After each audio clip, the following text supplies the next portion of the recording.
ছবি নিয়ে নে ভাই।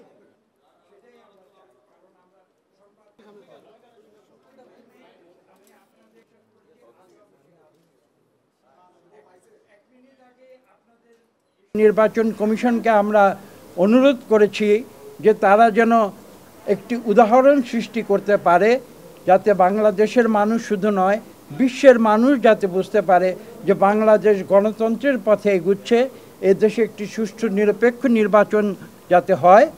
এবং সেই গুরুদায়িত্ব আজকের নির্বাচন কমিশনের উপরে রয়েছে বলেই আজকে আমরা এই আলোচনায় এসেছি। আমরা মোটামুটি একটা হিসাব করে দেখেছি যে কমপক্ষে 10 লক্ষ লোকের প্রয়োজন হবে নির্বাচনের দিকে। তো তাহলে যদি এই বিশাল একটি জনগোষ্ঠীর প্রয়োজন হয়, তারা কারা?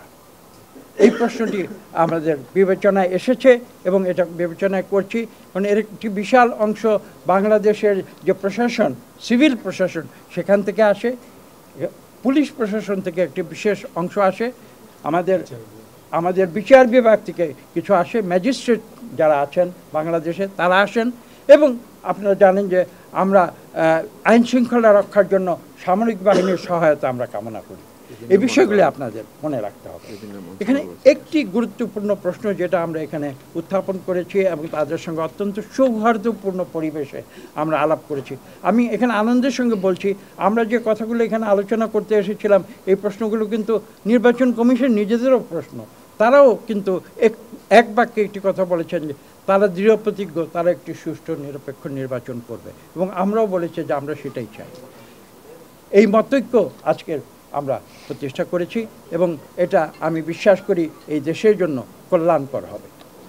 যে কথাটি বলছিলাম, এই যে বিশাল একটি প্রশাসনিক অনুবিভাগ থেকে যে যাদেরকে নির্বাচন কমিশন নির্বাচনের দিনে বা সেই কয়েকদিনের জন্য নিয়ে আসবে, এখন একটি প্রশ্ন হচ্ছে বিগত 15 বছর আজকে আমাদের দেশে যেভাবে আমাদের প্রশাসনিক বিভাগকে তৈরি করা হয়েছিল, মোটিভেট করা হয়েছিল একটা রাজনৈতিকভাবে, আসলে প্রশাসনের লোকেরা তো কোনো রাজনৈতিক দলের সদস্য হতে পারেন না আমাদের দেশের আইন।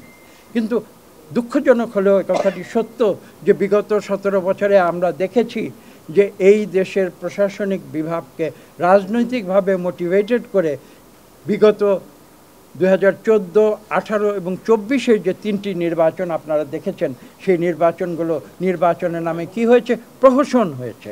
এটা কিন্তু আমার কথা নয়, বিশ্বের নামি দামি যত মিডিয়া, আপনাদের যারা বিদেশের প্রতিনিধি, আপনার ইকোনমিক্স থেকে শুরু করে নিউ ইয়র্ক টাইমস থেকে শুরু করে বিশ্বের যত নামি দামি পত্রপত্রিকা, সবাই বলেছে এই 3টি নির্বাচন হয়েছিল প্রহসনের নির্বাচন।